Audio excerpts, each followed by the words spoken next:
So we were doing this blog on women's issues, and you shared some of your views on these issues in our correspondence. So can you tell us about your early life and how growing up affected those views that you have today? I went to a Montessori school, and part of Montessori is just kind of being open and kind of discovering yourself, which sounds really hippie because it is. And most of my friends were boys, and I was encouraged to kind of, I don't know, really express myself, even though it wasn't the most girly way to express myself. So no one ever forced a doll into my hands, and I really liked dinosaurs. So I played with dinosaurs, and that's probably why most of my friends were boys. But I never really thought about gender, and I never really thought about girls and boys as being different before I came to St. Catherine's, when everything was, different, when all my friends were girls and I didn't get to interact with the opposite sex. It was a big change, but I don't know that it's necessarily a bad change. It's just kind of shaped the person I am today. And I guess once you've switched to, that from the Montessori school to St. Catherine's, what's, the St. Catherine's experience like, the single-sex experience? Well, okay, the single-sex experience, I'd say, for me, since I've been in it since kindergarten, this is my 13th year in the single-sex system. At first I didn't know how to interact with boys, and in kindergarten it was rough for me because I wasn't making friends because I was a stubborn kid.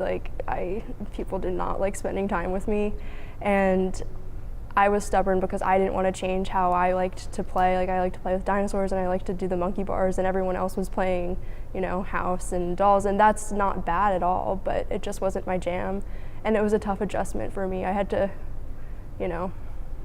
get used to it, and it was tough. I don't think I really ever did get used to it. What do you think are some, what are some of the pros and cons? Definitely a pro would be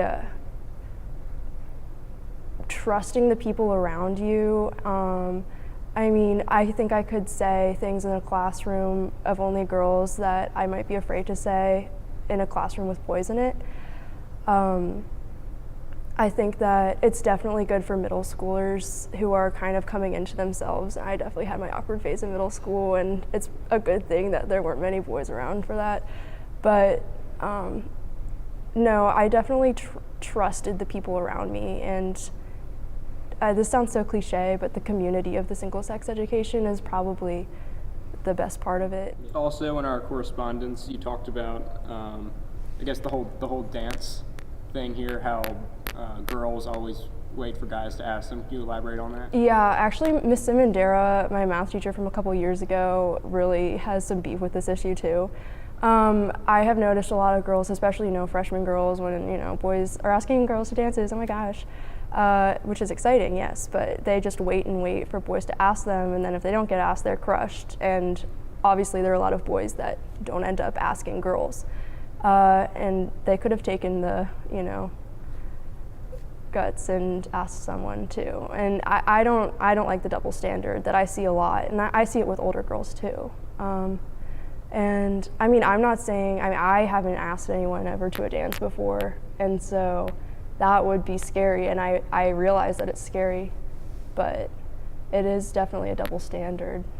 It's tough to see. What do you think is important for us as boys to understand about women? Okay, so I wanted to talk about the definition of feminism, because I think a lot of St. Christopher's boys don't really know what that means. I think they might think that feminists are, the feminists are taking over, girls are, want to be better than boys, whatever, but feminism really just means that women and men should have equal rights, and everyone should be a feminist. Everyone should be able to say that they're a feminist, and I don't like that the word has a stigma to it, because it's a good word. We should all be feminists.